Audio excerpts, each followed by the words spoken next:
लेकिन हम अपनी ताकत से, अपने संख्या बल से इनको बताएंगे कि अब दौर मनुवादियों का नहीं, अंबेडकरवादियों का होगा। और सत्य को आप जितना मजबूर करोगे सत्य को, वो उतना मजबूत होता जाएगा। और उसकी ट्रेलर आप अभी देखोगे 6 नवंबर को सुबह 11 बजे आर्ट फैकल्टी पे आपको इकट्ठे होना है।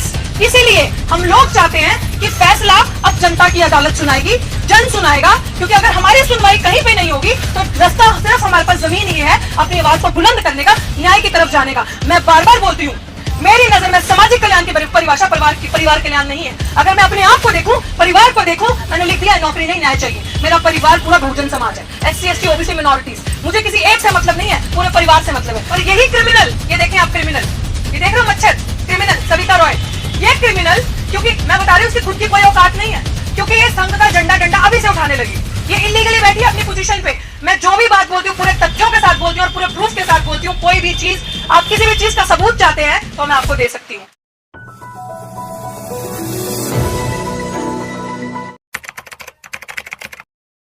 गाजीपुर बॉर्डर से उठी और जिस दिन आपने 10,000 से ज्यादा लोग रातों रात गाजीपुर बॉर्डर पे देखे थे, वो सिर्फ और सिर्फ इस शख्सियत की वजह से। जोरदार तालियां बजाइए नेताजी राकेश टिकैत के लिए।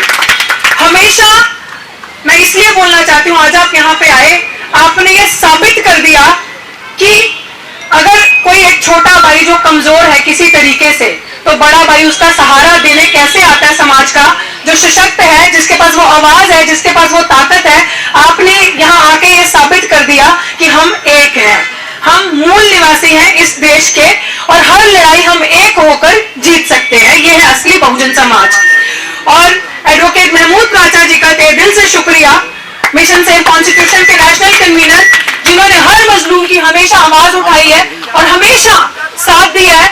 मेरे केस को मजबूती देने से लेकर हम सबकी आवाज सुनना और साथ देना, पीछे सपोर्ट देना हमेशा, और सही रास्ते पे चलना सिखाना और अटल कैसे रहना वो सिखाया है। प्रोफेसर रतनलाल हमारे बीच में, जोरदार तालियां बजाएं। ये वो शख्सियत है, मैं ये इसलिए बताना चाहती हूँ कि यही दिल्ली विश्वविद्यालय है, वो प्रोफेसर है और मैं भी यहाँ पे प्रोफेसर थी ठेके पे, हम थे ठेके पे। ये परमानेंट है, फर्क सिर्फ इतना है क्योंकि सब कुछ तो ठेके पे ही हो गया इस सरकार के आने के बाद। अब सिचुएशन ये है, ये मैं इसलिए आपको बताना चाह रही हूँ, थोड़ा सा मैं नेताजी को भी बता दूं कि क्या हुआ है। प्रोफेसर रतनलाल के बारे में बताना क्यों जरूरी है, क्योंकि हमने बहुत कुछ सीखा है इनसे। ये वो प्रोफेसर है जिनके ऊपर एक फर्जी FIR, जिसके अंदर कोई मेरिट नहीं था, वो FIRs जो दिल्ली, जब दलितों की बारी आती है, जब SC ST OBC मिनोरिटीज की बारी आती है, तो दिल्ली पुलिस फटक से कर देती है FIR। अच्छा, इनके ऊपर डंडा चलाना है, इनको जेल में भेजना है, फटाफट FIR कर दी। इतनी बड़ी शख्सियत पे फर्जी FIR।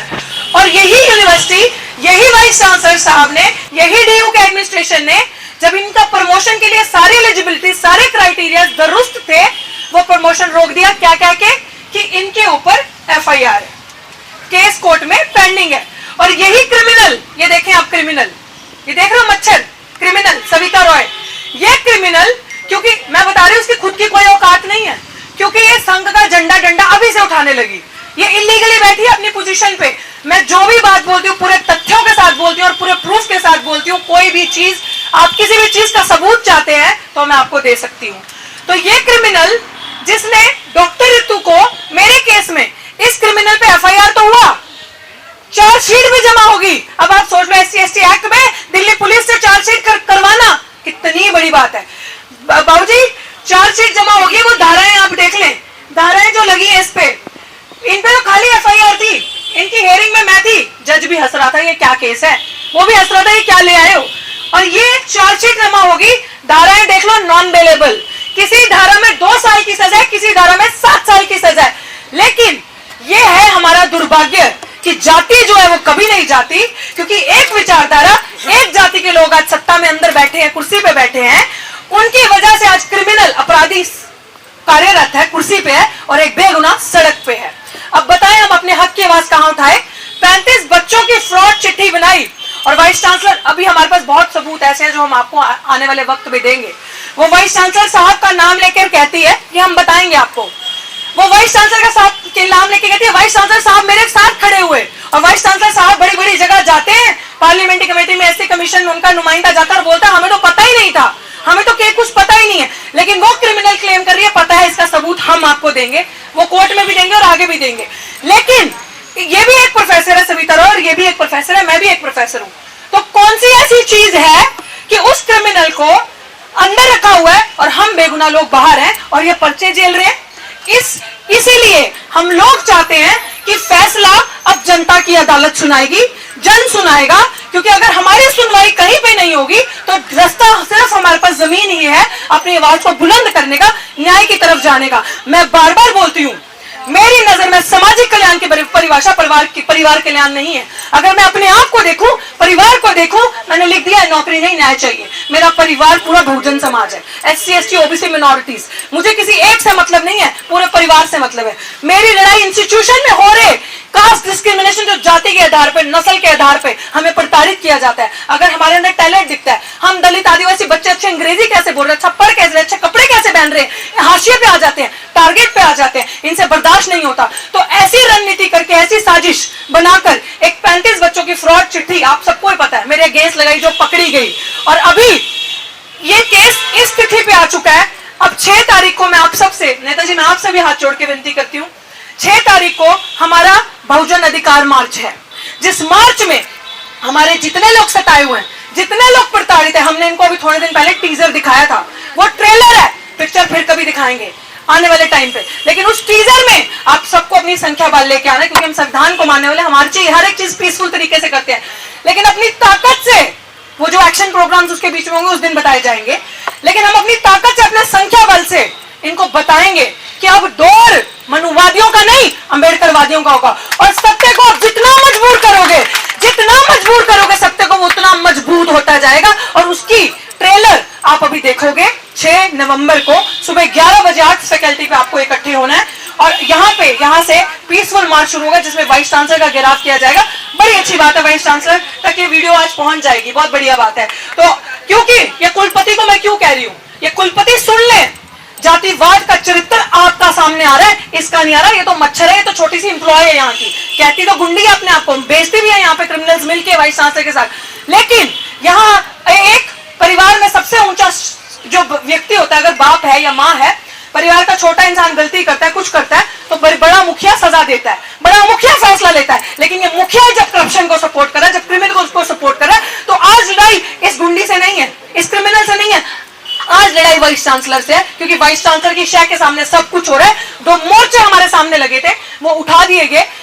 यूनिवर्सिटी का एडमिनिस्ट्रेशन खुद उनको जूस पिलाने आया और उन प्रोटेस्ट को उठा दिया गया, सामने इस गेट के सामने लगा था।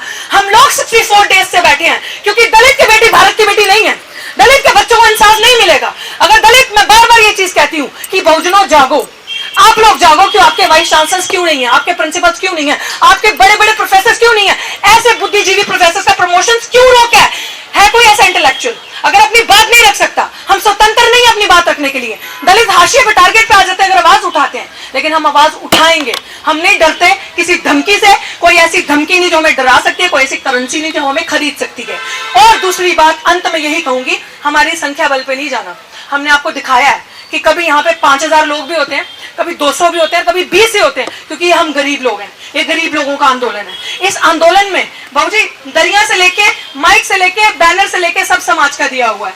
हमें कुछ लोग ऐसे हैं जिन्होंने जिम्मेदारी लगाई है खाना लाने की, हमारे नाहरपुर के, हमारे करावल नगर के साथी, हमारे आसपास के तिमारपुर के साथी, ब्रेकफास्ट, डिनर, लंच सब हमें देकर जा रहे हैं। 64 डेज तक हम इसी पर सर्वाइव कर रहे हैं। हमारे लोग सुबह कुआं खोते हैं, शाम को पानी पीते हैं, हमारे पास रिसोर्सेज नहीं है, लेकिन तिल फुल जितना भी हम करते हैं हम करेंगे। मैं पंजाब की उस धरती से आती हूँ, उन गुरुओं का खून मेरी रगों में है, जिन्होंने कहा था पुरजा पुरजा कट मरे कबू ना छाड़े खेत। पूरा अगर आपको सुनाऊं तो सूरा 100 पहचानी है जो लड़े दीन के हेत, पुरजा पुरजा कट मरे कबू ना छाड़े खेत। अगर मेरी आखिरी सांस भी बचेगी तब भी मैं सिर्फ और सिर्फ न्याय के लिए जीऊंगी, समाज के स्वाभिमान को झुकने कभी नहीं दूंगी। ये मान सम्मान की लड़ाई है, सदियों से अगर हमारी लड़ाई है तो वो मान सम्मान की है, और अब हमारी सबसे बड़ी लड़ाई अपने हक अधिकार संविधान को बचाने की। तो आप सब जितना भी वक्त दे सकते हैं इस लड़ाई में शामिल हो, जितनी भी ऑर्गेनाइजेशन है बढ़ चढ़ के आए। पीके साहब आपका बहुत बहुत शुक्रिया, जितने भी साथी हैं, रमेश कुमार सर, हमारी रोहिणी की टीम है, आप सबका बहुत बहुत दिल से, पीके राघव जी रिटायर हमारे IAS ऑफिसर्स हैं, आप सबका दिल से शुक्रिया। मैं किसी का